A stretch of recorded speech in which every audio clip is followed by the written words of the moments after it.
Hello everyone, and welcome to Humanising Digital Learning, Strategies for Boosting Educational Outcomes, a Times Higher Education webinar in partnership with Cambridge University Press and Assessment. My name's Julia Gilmore. I'm the Branded Content Manager for EMEA and the Americas at Times Higher Education, and I'll be chairing today's discussion. Please note that a recording of today's webinar will be available on demand, along with a summary article, should you wish to revisit this discussion or share it on social media or with colleagues, which we really do encourage. And I'm delighted to be joined today by our panel of experts from academia and industry. So please allow me to introduce Dr. Dana Abdul Rahim, Assistant Professor and Director of the English Language Centre at the University of Bahrain, Dr. Nick Saville, Director of Thought Leadership at Cambridge University Press and Assessment, and Dr. Tana Yapar, Director of the Department of Foreign Languages at TOBB University of Economics and Technology. So thank you all so much for joining us today. And those of you in the audience will be able to put questions to the panel using the Q&A box provided. We'll try to answer as many of these as possible during the session, but we'll also dedicate around 5 to 10 minutes at the end for questions. Digital education is now an integral part of most, if not all, higher education institutions, with a wider variety of teaching, learning, and assessment methods available than ever before. However, it is important to take a human approach to digital learning to make sure that learners can achieve their fullest potential. So on that note, I'd like to begin by asking, what actually does a human-centered digital learning and assessment mean? Who'd like to go first? Dana, I'm going to pick on you. Okay, sure, yes. Thank you so much for inviting me to be a panel speaker, a plenary speaker for this discussion, and I'm really looking forward to learning from the speakers and also sharing some of the insights that we learned, during the past few years where, digital learning has become a must and not just an accessory in the learning process. So for me, digital learning or human-centered digital learning would be, in a nutshell, an educational approach that prioritizes the needs of the learners and their experiences as well, while utilizing digital technologies. But I was thinking about that question for quite some time yesterday, and I was thinking, a human-centered approach in your question. We can think about it as the learner. We usually talk about the learner-centered approaches for digital learning or learner-centered approaches to education. But when you say human-centered approaches, that kind of takes into account the learners, the students, and the teachers as well, right? So there are those two sides of the learning process, of the teaching process, that are taken into account. So for the students, the learning process, and for the teachers, there would be a lot of where does the assessment come? Where does the ability to design the material, to provide the digital material for the students, tracking their progress, and so forth and so on. So I really feel that this is like an equation that takes into account not just the learners, but also the teachers at the same time. Definitely. And Tana, what's your experience been? Yeah, thank you for having me. It's a great pleasure to be here. So I also do like the term human-centered instead of learner-centered, as also Dana said that teachers are also important. So I feel like by taking into consideration the learner's characteristics, like on those in digital platforms, like the needs, interests, levels, prior experiences, cognitive skills, and providing them with differentiated learning, continuous feedback, autonomy, and so on, you also kind of make the learning process easier. And as a result, you also cater for the well-being, for the students and also the teachers. So nowadays, well-being is also a hot topic. So as a result, consequently, you are also catering for the well-being of both parties. But when you say particularly human-centered digital learning platforms, for me, what should they include is, what comes to my mind is multimedia content, virtual reality, gamification, authentic materials, adaptive learning platforms, and also authentic real-life-like tasks and so on. And when you talk about assessment, digital assessment, the terms that pop up in my mind are fairness, transparency in assessment, and also being able to assess higher order thinking skills like creativity, problem solving skills, which are actually very hard to assess by traditional methods. And so when you say human-centered and when you think of assessment, again, we come to think of alternative assessment like projects and portfolios and so on. So doing this in a digital way, I think is a bit easier. And also it helps us to provide the students, the learners with continuous feedback, which I also feel like is very important. So that's all for me. Nick, what's your experience been? What conversations have you been having? Okay, well, first, that's great. Thank you very much for those two comments from Dana and Tana, because I actually agree with what they've been saying.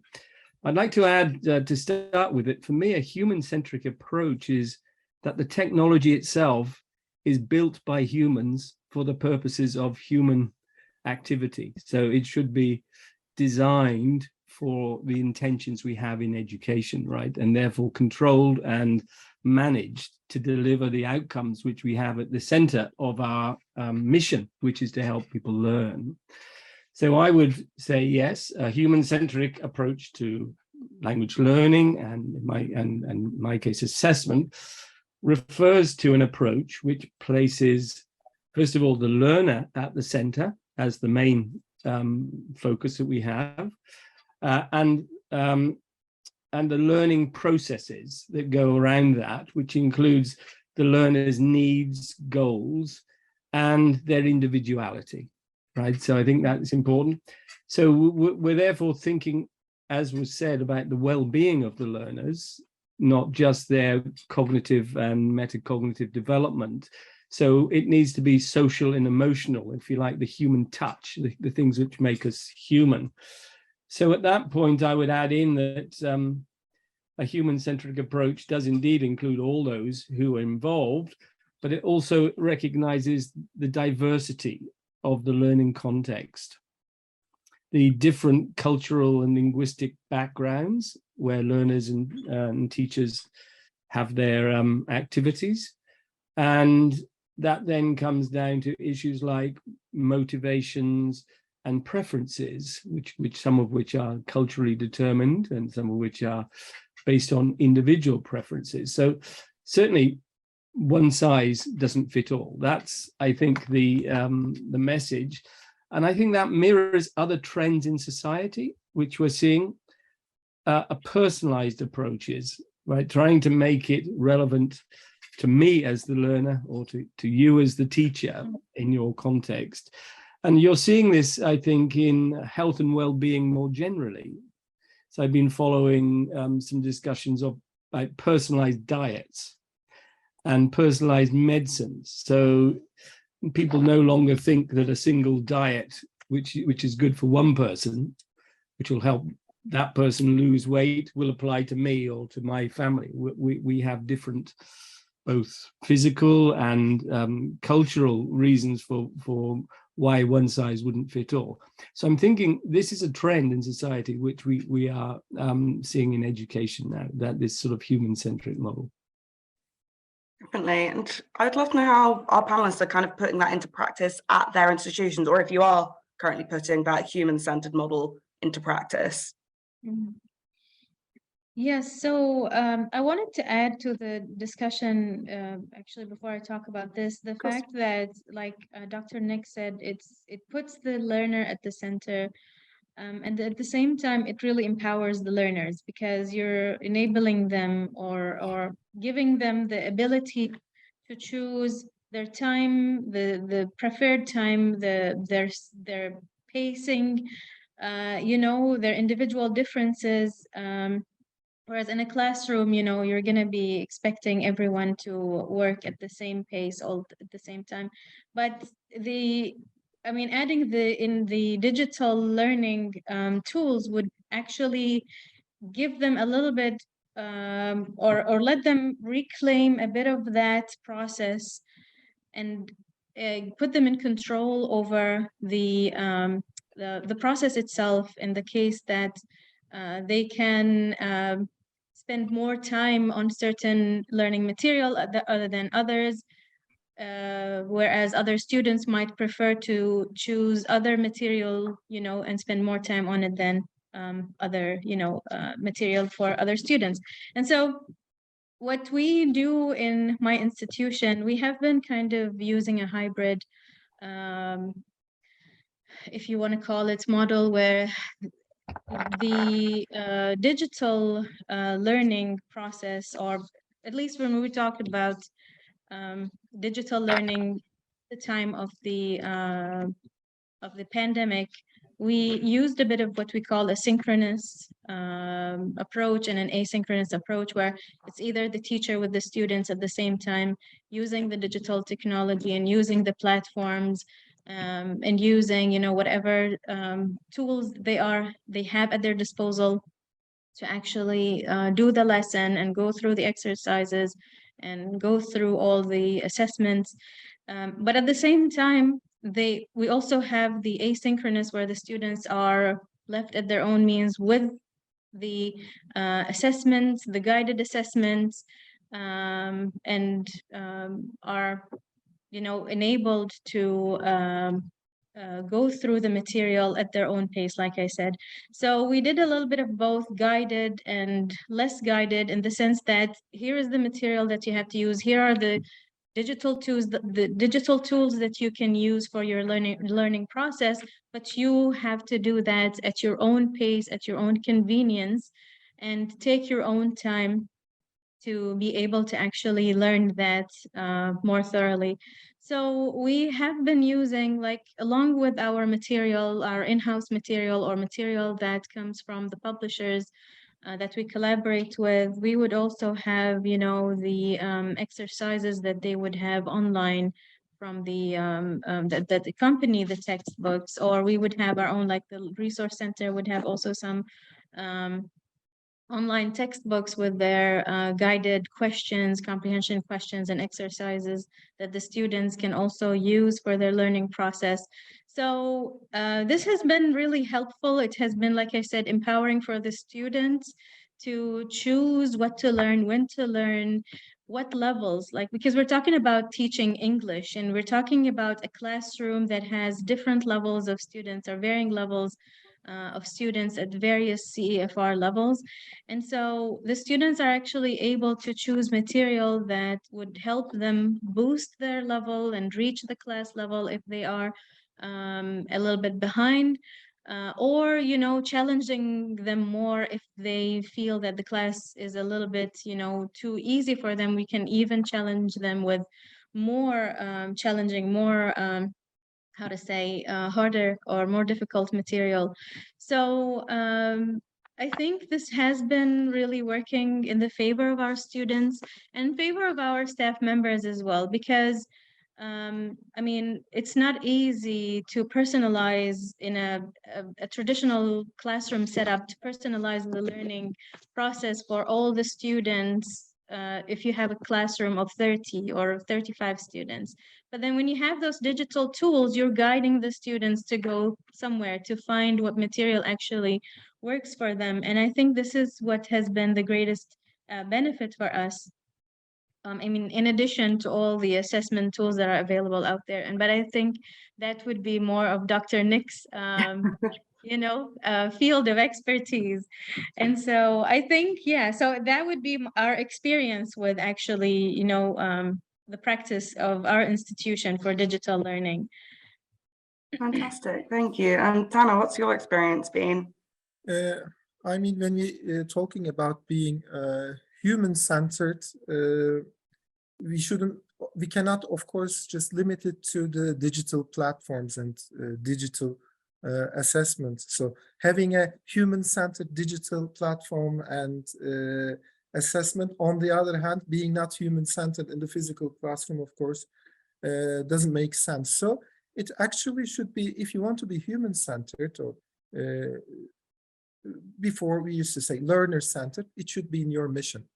It's actually in our mission at the moment which means that also in the physical classroom, we are human-centered, and we are trying to ensure that constructive learning takes place, student-centered instruction is followed, and teachers are the facilitators, for sure. That's the implication in our institution. By the way, I'm talking on behalf of a higher education institution, but I want to be more specific in terms of that I am running a intensive language program, which means that when students come to university, they go through an English preparatory program, and at the end of the English prep program, when they pass an international exam and they are ready to start their studies in their department. So I'm trying to give the examples from that context. So as I said, it should be our general instructional approach. And in our institution, then we come to discuss like how much time should we allocate for digital learning platforms. So sometimes you go flipped, sometimes blended. Then there is this digital component. How much for physical, how much for the digital platforms is something that we keep discussing also in our institution. And then we also brainstorm about which is better, humanized online platforms or hybrid online learning. So you have 50-50, and then you have this real physical classrooms, and on the other hand, you have the digital platforms. Or should we just try to humanize online platforms and use them more in our curriculum?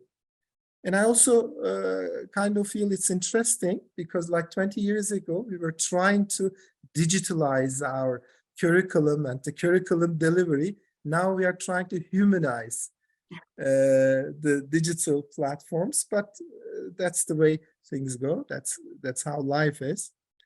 And another challenge that we are also faced with is there are many digital platforms now on the market. Some are accompanying your textbooks.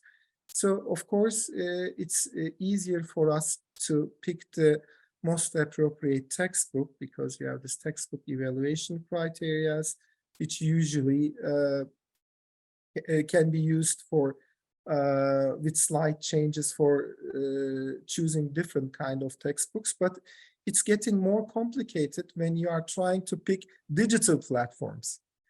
Now you have these human-centered digital platforms. Some are supported by AI. So designing the appropriate criteria and using the appropriate methods to choose among them is also kind of a challenge for us.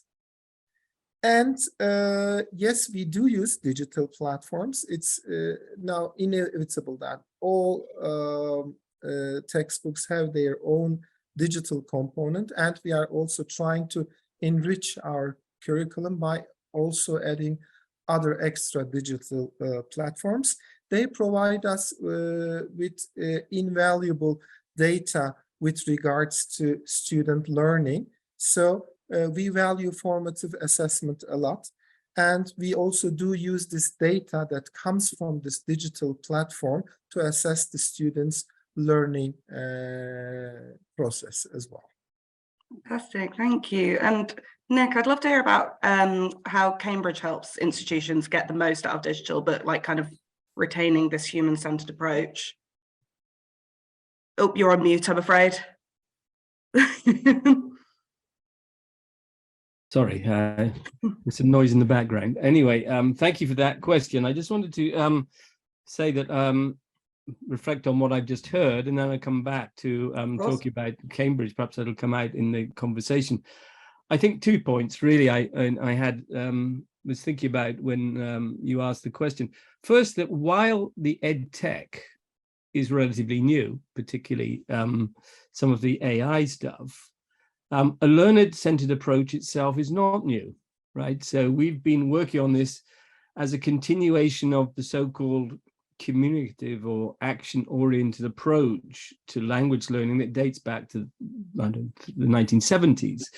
And the focus is on fostering communication skills and language proficiency that's relevant and applicable to real-life situations of learners in their own lives. And the move we've heard about in that respect is on learning factors as well as content. So empowering the learner, granting choice, providing autonomy. And I think this is where the technology has been helping. The second point is about the point of hybrid, because I think the so-called new normal, which has emerged from the pandemic, is some form of hybridization. And that apparently was the word of the year in 2021, hybridization. It's different forms of putting different things together. So humans and machines, classrooms and online, this blending has become part of the new normal. And getting the blend right, as we've just heard from Dr. Tanner, is one of the challenges for us. But I think that's also an extension of what we were already doing. We heard the word flipped classroom or blended learning. So I'm thinking that now what we're looking at is to make that more coherent. And this is where I'd come back to where Cambridge is making a contribution by trying to create an ecosystem of learning that brings together the different components of a hybrid to make it work in a particular context. So whether that's a platform or whether it's content, which is for classrooms, or content online, the idea is to bring the whole thing into alignment so that it becomes more coherent, more easy to deliver, and more meaningful for the participants. Thank you. We've just had some interesting questions in on the Q&A, so I'm just going to go to that for a second. So Ayman Zaid asks, when designing digital activities and approaches, shouldn't we adapt an interdisciplinary approach when aiming at humanizing these activities, like educational and psychological approaches, to make our pedagogies more humane? So big questions. Nick, I feel like you have something to say about that. that. Big thumbs up on that one. In fact, that is very much at the heart of the approach we take at Cambridge, because we've been looking at automation and AI, particularly artificial intelligence, and how it can help, not for its own sake, but how it can help learning and learning processes. And about a decade ago, we established what we call the University Institute for Automated Language Teaching and Assessment. And the aim of that was to bring together computer scientists, technologists who do speech and speech processing, with pedagogical experts and assessment experts to use what we call design principles from the beginning to think about the solutions we need, rather than perhaps what you find happening or in the emergency of the COVID period is people trying to grasp any kind of technology and put it together in some way to make it work, which in some ways it did, because it got us through the emergency period. But I think we need to go back and think about how you construct solutions with the right people, as it were, in the room at the beginning. So bringing different perspectives so that the solutions are indeed interdisciplinary and collaborative. Dana, did you have something to add to that? I saw you nodding along there.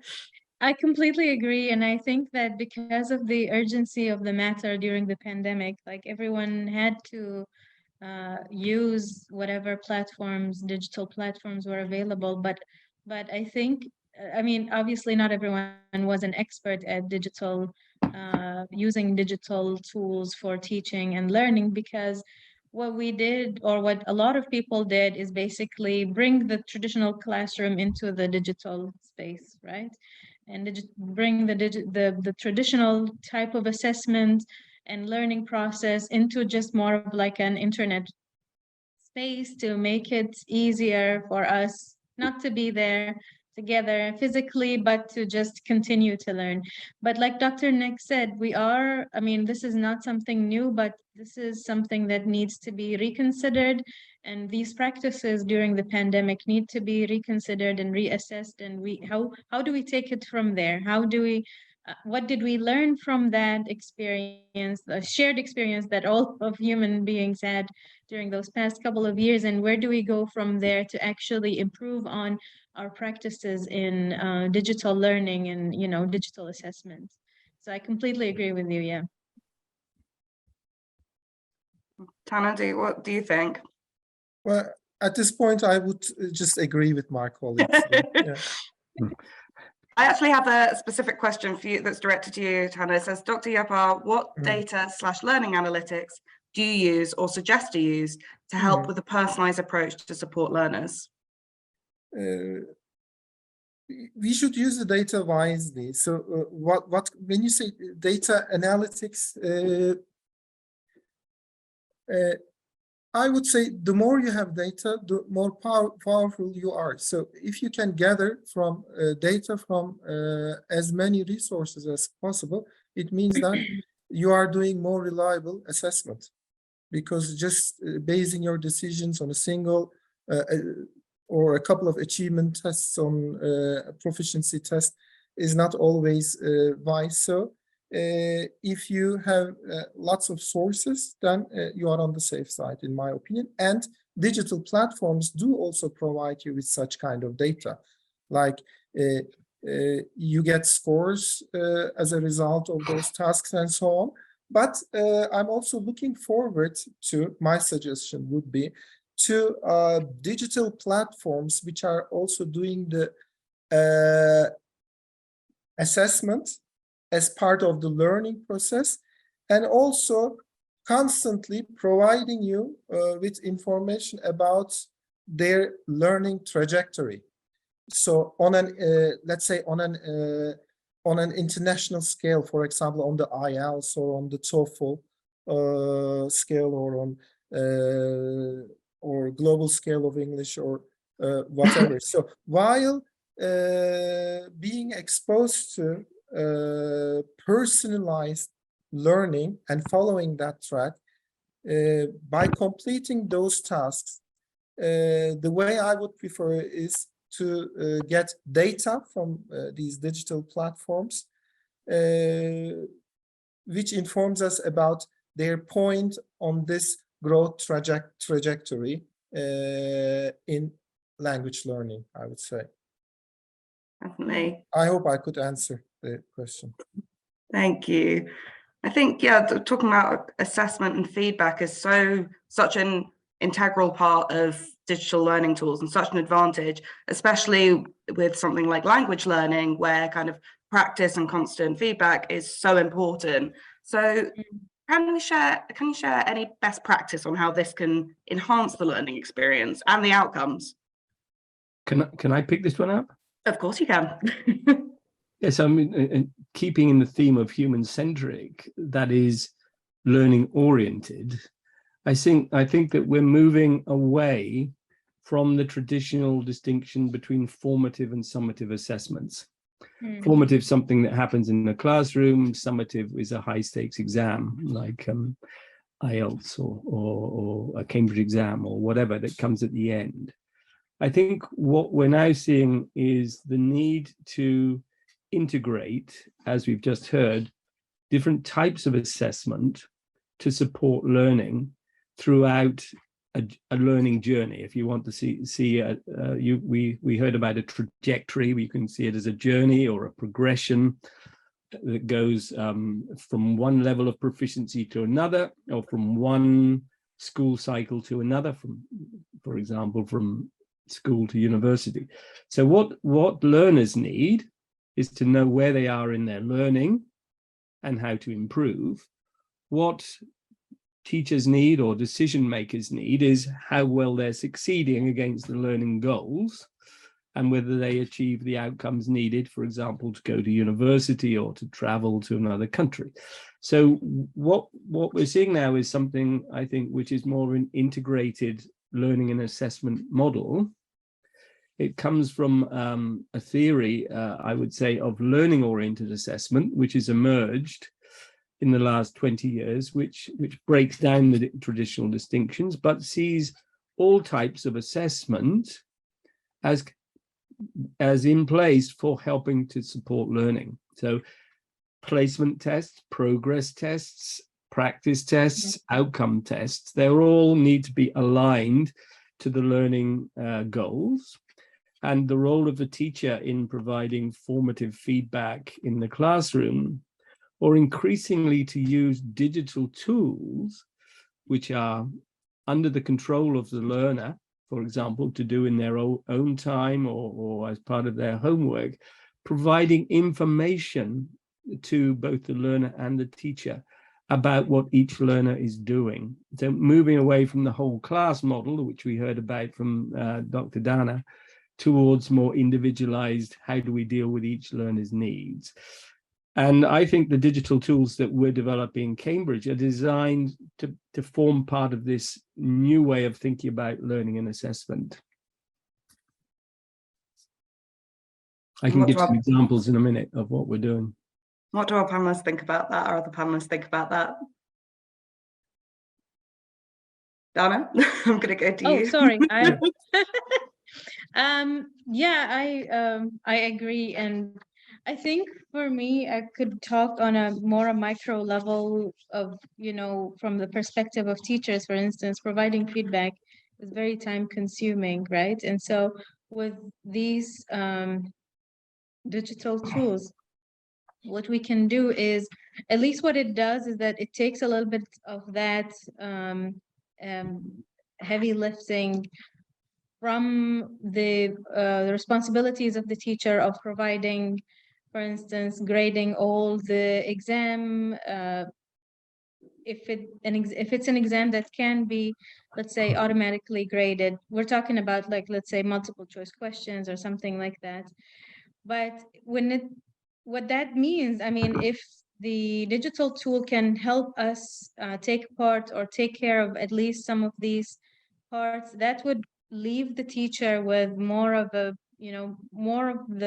time to provide valuable feedback for the students on things that, like, for instance, writing techniques and grammatical structures. And I know digital tools can also provide feedback on that stuff, but I mean, the human part in assessment shouldn't be completely absent there as well. I mean, I would actually be more interested in learning about the digital tools designed in Cambridge, so that we can learn on how to integrate some of these in our programs as well. Because, like I said, we are trying to integrate these tools, but like I said, at the end of the day, there's still the very heavy human component still available there. But what can these tools provide for us, or what these tools would be, what we would want them to provide for us is to help us also take that up. And like Dr. Tanner said, is help us figure out these patterns in the student learning progress to, provide the teachers with more insights on how to help different communities of students or different groups of students or different levels of students. So it would be great to hear about what also Cambridge is doing. You want me to come back in now, Julia? Or Yep, go ahead. Well, clearly, digital platforms are there to support classrooms, and they're not to take classrooms away, and they're not to get rid of teachers. I mean, I think what my main point is, it's the human and the machine combination, the hybrid, which we're looking at supporting.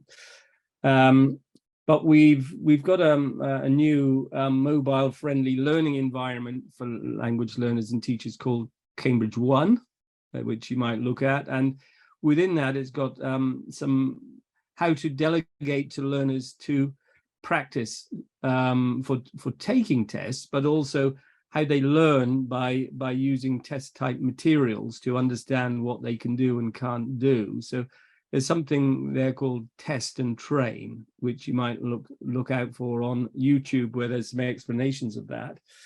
And of course, we've been thinking about making assessments more effective for use in institutions like higher education by making them more available and more convenient, based on being digital and with auto marking, which uses AI, artificial intelligence, for both the speaking and writing. So not just the multiple choice type of heavy lifting that you would have from traditional practice materials, but making sure we keep a focus on probably the skills that are most valued by learners, which are the productive skills, and particularly writing in an academic context or for academic purposes. So you could look at our lingua skill if you wanted to find out more about that.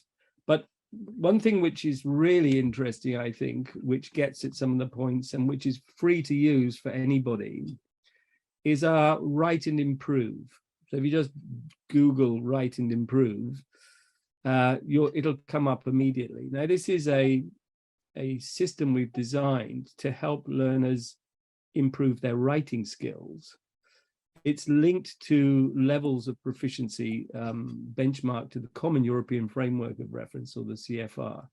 So learners can log on to this tool free and can practice writing the kind of tasks that you find at different levels of proficiency, from very basic short notes or small level communication type tasks to longer essays. And it's submitted to the machine, if you like, which automatically gives it a score within 10 or 15 seconds. Mm-hmm. But also, more importantly, it's designed from both pedagogical and machine learning purposes, natural language processing purposes, to focus on particular aspects of the writing, which the learner can then think about improving, right? So it's not just saying you've got some errors, put them right. It's saying you are at B1 level or approximately B1 level in this writing. Here are the kind of things in your text you can address. So the learner can then think about it, rewrite or improve, as the name of the program says, write and improve, and resubmit it and get immediate feedback within seconds to see whether the change that has been carried out by the learner in her mind, thinking about what have I got to do, has actually made a difference. If not, she can have another try. Actually, you can have as many tries as you like. It's but of course, that could work and the learner could be making progress. But it's also interesting how this can be used in a blended model. Mm-hmm. So if the teacher has 40 people in the class, how often will that teacher give a writing exercise to the class and correct it? Once a month, perhaps? And in correcting it, the heavy lifting is too heavy. I mean, to actually do a diagnostic analysis of each student. Mm. What the teacher can do is, if you use this tool with a class approach, which you can do, the teacher can collect in all of the evidence that the students have provided for themselves initially, but also for the benefit of the teacher, who can then scrutinize which learners have been practicing, how they have been doing, whether they've been apparently making progress, and they can also focus in on the type of errors or the type of problems they've been experiencing and provide a human touch. Because the automated assessment, the AI, sometimes cannot understand what the learner has done. It can understand the grammar, but it can't understand the meaning well enough. Mm-hmm. But the teacher can then step in and say, I see what your problem is. I can also help you by guiding you to some more practice or some more learning materials, which will help you get over this problem that you have. And the teacher can then choose different things, as well as perhaps a general thing, to highlight the personal differences or individual differences. Yeah. And so the teacher then is doing what teachers do best, is focusing on the teaching and learning, and not in the correcting of faulty scripts, which are difficult to do in a very systematic way. So this is what I think of as the emerging benefit of a machine working with a human, as long as the machine has been designed from pedagogical principles to fit in with this sort of hybrid way of thinking. So it's effectively an ongoing learning-oriented approach to assessment that has some formative and some summative dimensions to it, and can be used as a tool for self-taught learning, or can be integrated within a curriculum-based model in schools. Does that provide you with some ideas, Dana? Absolutely, yes. And I was thinking, because when we were talking about writing, I was thinking about exactly what you said, like how many times a month can you, it's inevitable to have large classrooms sometimes when you have a large intake of students. And so how many times are you going to be able to provide them with writing that you're going to have to correct yourself? And so that's one thing. And another thing is, like, for instance, imagine the teacher would take the writing from the students today, and that would take him or her another week to correct. The student would have already lost interest in what they have written. Yes, they have forgotten what they wrote. The instant feedback that a tool can provide them with, or the instant, targeting of certain parts of the writing that can help the students focus on their weaknesses or what areas they can improve, is definitely something that would make It's the really important, process. isn't it? It Timely is, yes. feedback, getting the feedback. Instantaneous feedback, yes. Yeah. Absolutely, So usable and timely. It's got to be Yeah. usable as well. That's really great, yeah. Mm. All And right, it thank you. increases the motivation as well. Absolutely, yeah. Because you get some visible aspect of progress, or the student is building on this idea of empowering and autonomy by getting the student to think about, to reflect on their learning, as well as simply being told you've got, I don't know, 6 out of 10, or you're getting the past tense wrong, which is not very easy to use. And I'd like to kind of touch back on something that we have been mentioning before and is coming up in the Q&A box, which is the question of AI, generative AI, such as ChatGPT. So how do you see these tools being used in higher education alongside human expertise? Tana, I'm going to go to you first, because there was definitely a question directed towards you on this. Actually, we talked about digital platforms, and now we shouldn't perceive AI as something different from digital platforms. In my opinion, AI should start to be an inseparable part of digital platforms by now. And it has also started to become. For me, AI should also help us. Now we are talking about being personalized, differentiate instruction. Then designing your curriculum becomes very sophisticated. That's also what we have been talking about here. So in a traditional curriculum development process, you would do the needs analysis, design your program, monitor your program, and then summatively evaluate your program.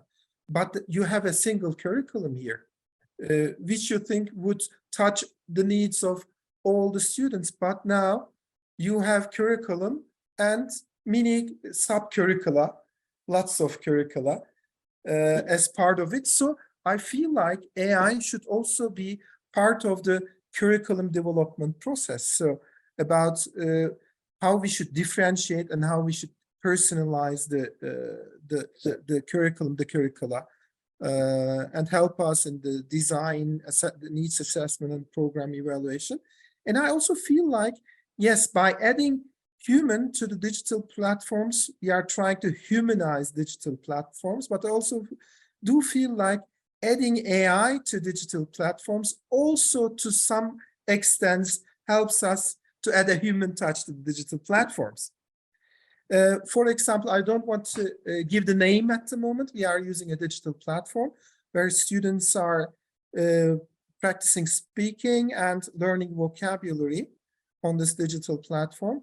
They are exposed to authentic videos, which is according to their levels, because first the digital platform assesses their levels. And by watching those videos, they are learning vocabulary, they are practicing pronunciation. And in the end, they are practicing the vocabulary. And the final task is with a chatbot, with ChatGPT. So at the production stage, you are having a chat with ChatGPT based on the video that you have watched, and also the target vocabulary is trying to be included here. And discussion that you are having with AI is not, of course, same for all the students. It's personalized, and you are having your own chat with ChatGPT.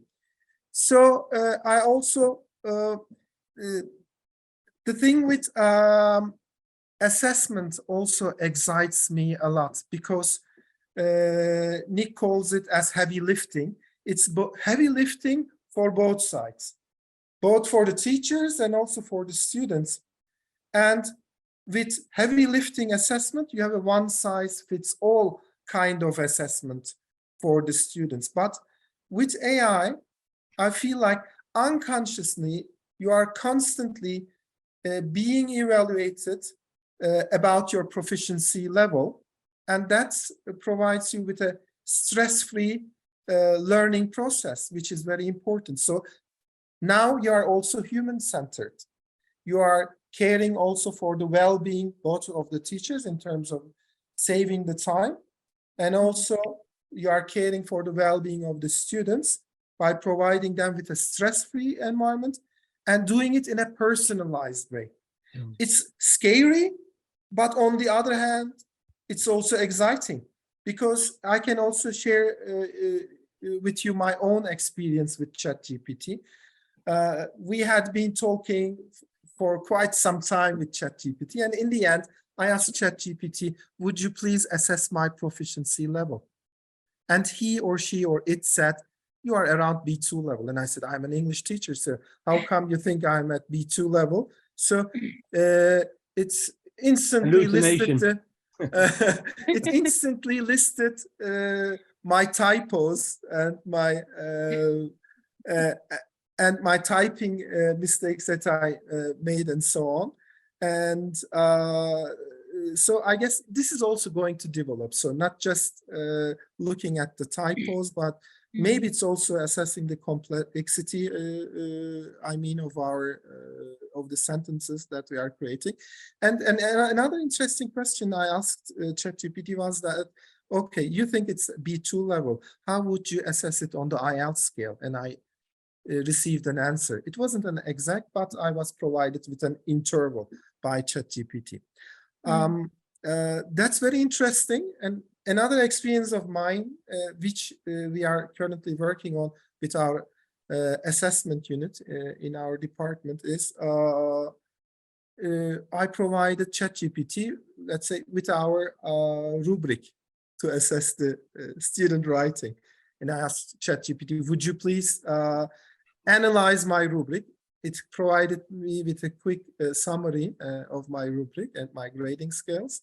And then I provided ChatGPT with a sample student writing, and I asked ChatGPT to assess it by using my rubric and provide the learner with feedback. It was done successfully. And now we are analyzing it, how close it grades student writing in comparison to a human rater. So I guess that's very, very exciting, but prompting the AI currently is very important. You should provide AI with the relevant and with the best prompts. But I guess this is also going to develop, maybe providing AI with simple prompts will also be possible, but prompting carefully, correctly seems to be an important issue at the moment. Well, we've got about 10 minutes left and we've got so many good questions in the Q&A box. So apologies in advance if I don't get through them all. But I'm just going to go through a few of them. So one question says, with regard to humanizing digital learning, and since face-to-face communication is the richest form of communication, and arguably the most humane form, how can we ensure that both teachers and students are aware that learning is inseparable from the humans who are delivering them? And how can we ensure that this process is humane and offers that special connection between learners and educators? Lot to think about on that one. Yes, yeah. To some extent, we've been talking about it already, I think, because we see the solution as a human-machine combination, right? What we need to do is to make sure that we understand when the benefits are there of interacting with a machine, and when the benefits are there in a different way with interacting with humans, and when the two things come together in ways we've been talking about. The ChatGPT is a very interesting thing, because and you know, the world of Alexa or Siri, because we've actually got here an emerging form of communication which is different from the way that humans interact with each other, but uses many of the similar features, so that when you talk to Alexa or one of the other chatbots, you don't assume that is a human. You assume it's a machine, and you adopt a way of speaking. So various forms of conversation, that conversational techniques, are not common when talking to a machine.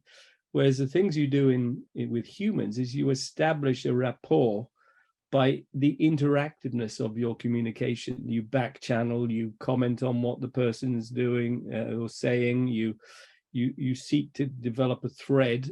You can also change the conversation in different ways by signaling you want to talk about something else. With machines, it's very functional. So we mustn't, I think, confuse, when developing tools to practice speaking, the type of conversation that you have with a machine and the type of conversation with a human. So when we design our learning and assessment materials, we have to be clear of what the purpose is in them. We mustn't be reductive, because the machine will just do question and answer, that we turn our concept of speaking skills into just a Q&A with a machine, because that would be reductive to the point of absurdity. You need to think about, can we challenge ourselves to develop machines that can interact with humans much more like humans? Or are we really going to have to rely on the human touch by having humans talking to humans if we want to create that real personal conversational model of communication? Yes, can I say something about that also? I mean, I don't think we really need to worry about that, because from our experience coming back after the pandemic, I think everyone was, the students and the teachers alike, everyone was actually how to say, thirsty for that kind of going back to human interaction and getting the knowledge from the teachers at first hand.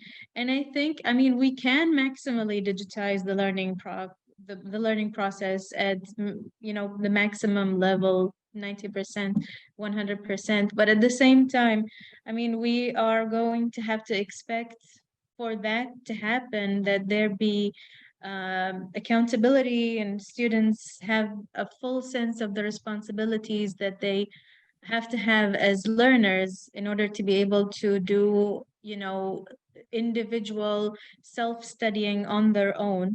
And they have to also be completely digitally literate. But, you know, at the same time, we want to have the human guidance there. The human guidance is there. And these tools are, like Dr. Nick said, they're not there to replace the human interaction. They're there to aid, to help that human interaction, to facilitate the process, but not to completely, you know, kind of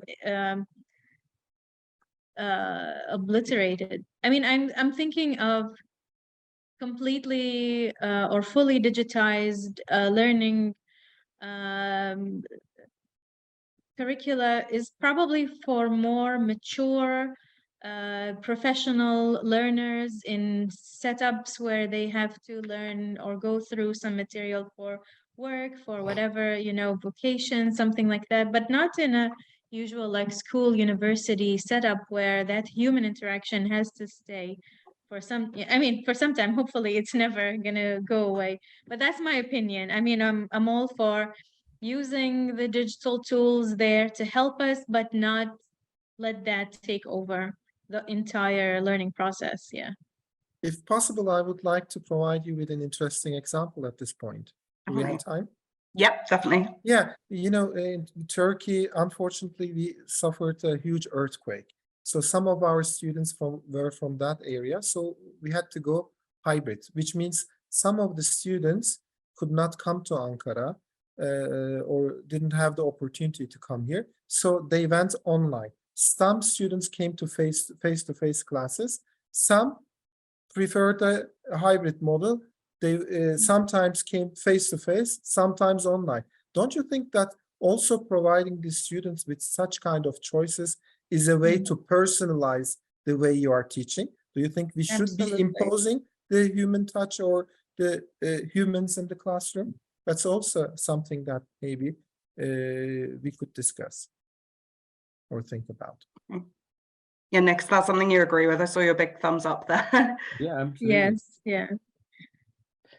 And It this is seems to me another. we agree a lot with each other today, don't we? It's always what we want in a good webinar discussion. And probably got time for one final question, which was one I found quite interesting and think could be quite relevant, seeing as we have representatives from 3 different countries here. Could you shed a light on the cultural elements in the digital resources that might affect students' motivation to engage in these learning materials? Cultural elements in the digital resources. Thinking about that. Okay. Most countries now are familiar with the use of digital tools. I think even quite the global south, there is quite a lot of penetration of digital technology, you know, in Latin America and other places. So I think familiarity, but I think access and distribution is one of the big problems, which is more socio-political than cultural, that there is a digital divide, that a lot of these tools are not going to be suitable if they cannot be put into the hands of the learners but once you can, the connectivity that it creates, it enables all kinds of new cultural and other kinds of activity, which includes learning, and language learning is part of that. So intercultural issues will always be a concern when learning languages, right? Everybody starts with their home language and their school language, and they learn other languages. So it's effectively a multilingual, multicultural activity that we engage in when we teach other people languages. So you add in any form of schooling or use of materials or curriculum design into a context which is culturally diverse. And I think this is something which is no different when it comes to technology. It just adds another layer which we have to think of because of the, you know, the access to it and how people can use it. I think, unfortunately, that may bring us to the end of our discussion. So I'd like to thank our panel so much for taking part today. It's been fantastic. And to remind everyone watching that there'll be an on-demand recording and a summary article of the discussion available on the Time to Higher Education website in due course. It'll also be emailed to you. And I hope you found today useful. I know I have. And we hope to be able to engage with you at future THE events. So thank you so much, everyone.